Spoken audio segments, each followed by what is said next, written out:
So, you know, again, I live in West Harlem. I'm walking down the street, and on the bus stop, I see this sign that talks about the numbers of African American and Latina women who are being infected by HIV. And these are numbers that I was so glad to see it on a bus stop. This is the kind of information that Valeria Oliver-Durrah has dedicated her life to doing. She created the Black Women for Black Girls Giving Circle. And there she took a lot of those funds and dedicated them into research, finding out this one fact, which is that African American women have a lower incidence of breast cancer, but a higher incidence of mortality. That's the kind of information that we need to know. And Valerie said, you know what? I'm going to create the Giving Circle to inspire women to use their funds to then create information. And that's the information that we depend on as journalists and as Americans. And for that, Valerie, we thank you so much.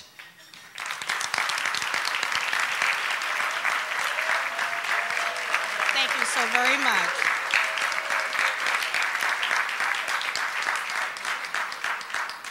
Thank you so very, very much. I am a black girl all grown up.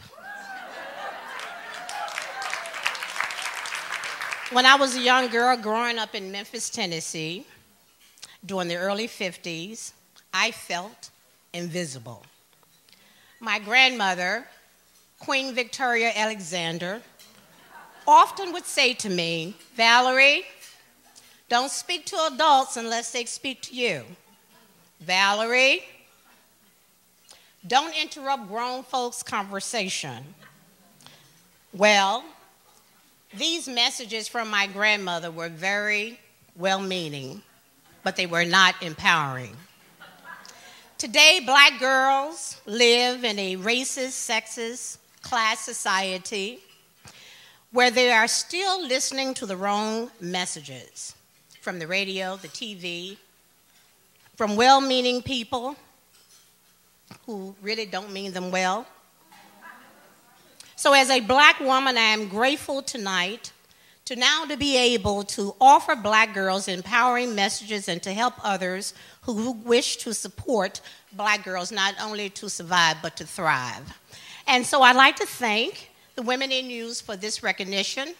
I'd like to thank Catherine Henderson and the Auburn Theological Seminary, along with John Vaughn. I'd like to thank Helen Hunt and the Sister Fund for supporting my work. Dr. Pollard from Medgar Evers College for standing with me tonight along with his wife, Marriott. For Valerie Rayford with the story of beating the odds from J.P. Morgan Chase for being with me. And I'd like to thank my very own board of directors, the Reverend Sylvia Kennard, Esquire, who follows me and supports me everywhere I go. And needless to say, the person who nominated me would have been here this evening but had an emergency at her church. And she is the pastor of the Fellowship Covenant Church, Reverend Conray Eaton, many of you know. And as a mentor to her, I released her tonight and I said, you know, Pastor, if you're going to be a shepherd, you got to smell like a sheep. So I released her tonight. Thank you very much. Smelling out the sheep.